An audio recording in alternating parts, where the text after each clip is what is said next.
ద్వితీయోధ్యాయము సాంఖ్యయోగము శ్లోకం 65. ప్రసాదే సర్వదుఃఖానాం హానిరస్యోపజాయతే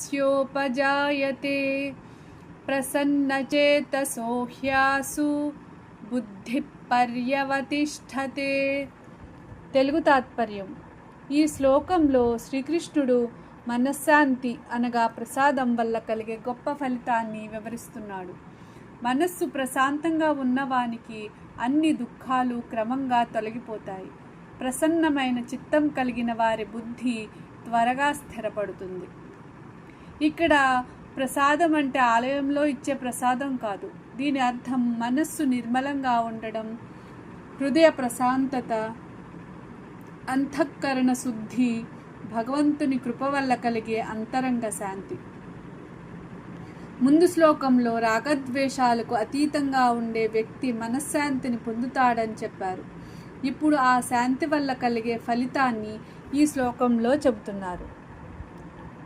మనశ్శాంతి ఎందుకు అంత ముఖ్యమైనది అంటే, మనస్సు ప్రశాంతంగా ఉన్నప్పుడు సరైన నిర్ణయాలు తీసుకోగలం. కోపం, భయం, ఆందోళన తగ్గుతాయి. భగవంతుని ధ్యానం సులభమవుతుంది. బుద్ధి స్థిరంగా ఉంటుంది. జీవితంలోని కష్టాలను సమతాభావంతో ఎదుర్కోగలం.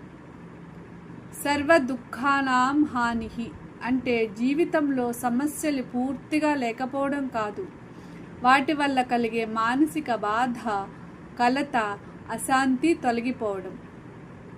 ఉదాహరణకు, సముద్రంపై అలలు ఎంత పెద్దవైనా లోతుల్లో నీరు ప్రశాంతంగానే ఉంటుంది.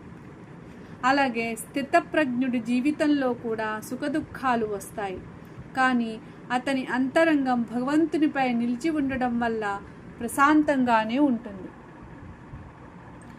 ఆచరణలో ఈ శ్లోకం చెప్పే బోధన ఏమిటంటే, నెంబర్ 1, ప్రతిరోజు కొంత సమయం ధ్యానం చేయాలి. నెంబర్ 2, భగవన్నామ స్మరణతో మనస్సును పవిత్రంగా ఉంచుకోవాలి.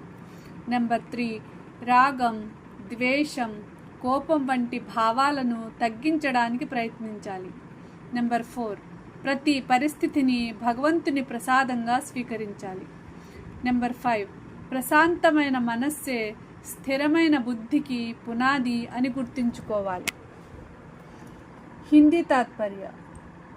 इस श्लोक में भगवान श्री कृष्ण बताते हैं कि शांत और प्रसन्न मन ही स्थिर बुद्धि का आधार है. मन की शांति प्राप्त होने पर उसके सभी दुख दूर हो जाते हैं. प्रसन्न चित्त व्यक्ति की बुद्धि शीघ्र ही स्थिर हो जाती है. यहाँ प्रसाद का अर्थ मंदिर का प्रसाद नहीं, बल्कि मन की शांति, अंतःकरण की निर्मलता, भगवान की कृपा से प्राप्त आंतरिक संतुलन. जीवन के लिए शिक्षा. नंबर 1, मन को शांत रखने का अभ्यास करें. नंबर 2, भगवान का स्मरण और ध्यान करें.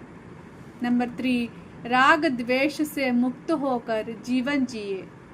नंबर 4, शांत मन से ही सही निर्णय लिया जा सकते हैं. English meaning. In this verse, Lord Krishna explains the transforming power of inner serenity, means prasada. When serenity is attained, all sorrows are destroyed. For one whose mind is peaceful and cheerful, the intellect quickly becomes firmly established. The word prasada here doesn't refer to sacred food. It refers to inner serenity, purity of mind, emotional balance, calmness born of self-control and divine grace. A peaceful mind doesn't mean that life's challenges disappear. Rather, it means that the mind is no longer disturbed by them. Such inner calm allows wisdom to function clearly and steadily.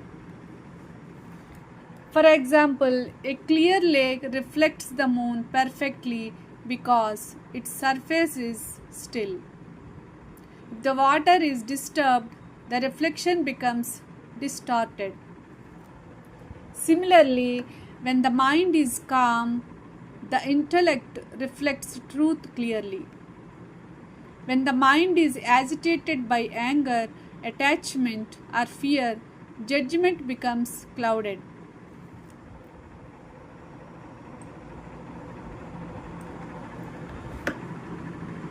Practical lessons. Number 1. Cultivate inner peace through prayer, meditation, and self-discipline.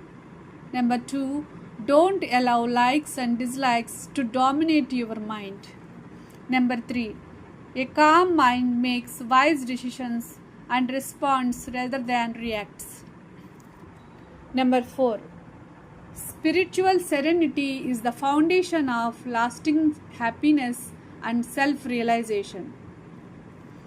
The essence of this verse is inner serenity removes mental suffering and establishes the intellect in wisdom. A peaceful mind is the doorway to spiritual progress, right judgment, and enduring happiness.